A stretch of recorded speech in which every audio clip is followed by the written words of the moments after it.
So, hi mga Commander Dishes. For today's video, lutuin natin ay ginataang puso ng saging. So, ayan. Bumili pala ako ng 2 peraso sa SM. Mas gusto ko ulitin yung fresh pa kaysa doon sa palengke na nakagayat mo. Kasi may mga nakalo na sila doon. Hindi natin alam kung anong nilalagay nila. Kaya ako bumibili sa mga nakagayat na sa palengke. Nakita tayo. Ito na natin gawin. Balatan muna natin. Tanggalin natin itong mga matatanda na.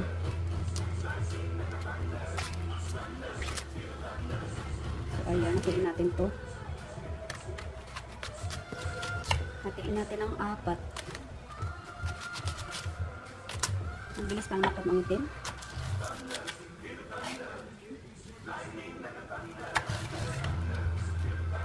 May bilis na pagbahanginan ng nangingitim na kaagad. So, ang gawin natin ay pakuluan natin itong kaganito. Ayan. Itong isa naman. Ang presyo pala niya ay 32 at 41. So, pwede na. Hindi lang yata ang diferensya kapag sa palengke ka bibili. Yan nga lang, nakagayat na yun.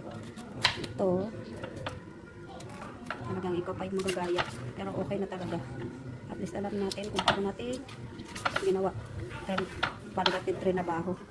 So, ayan, hatiin ulit natin.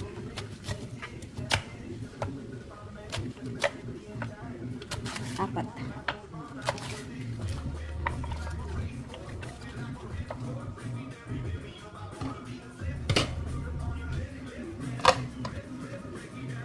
So, lagyan natin tubig.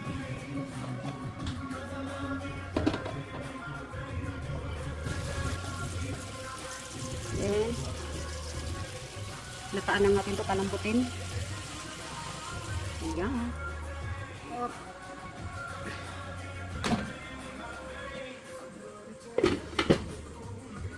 Malambot na yung ating puso ng saging. So, malambot na siya. Lagyan natin dito. Diyan.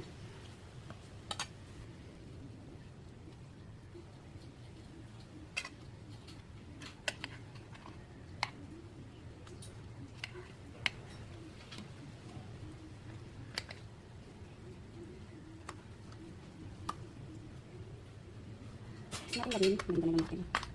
Ayan. Okay.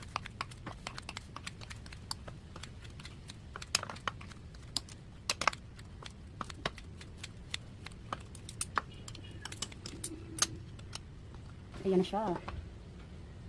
Ito yung ihalo natin sa ginataang puso ng saging. Ayan. So, ginanyan na natin siya para Tanggalin mo yung iat nila. Ha? mamaya kainin. At saka malinis. Tanggalan ng iba.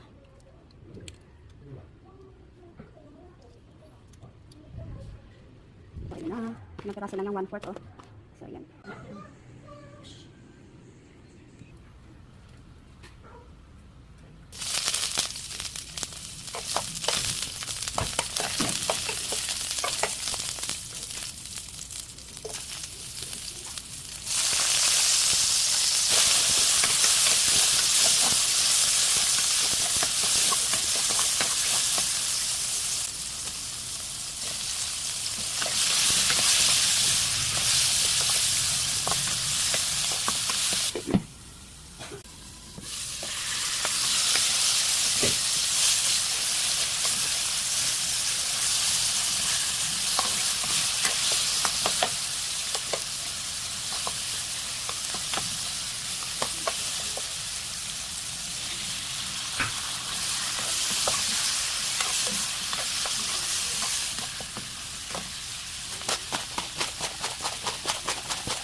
Pinataan. Halong na natin ito.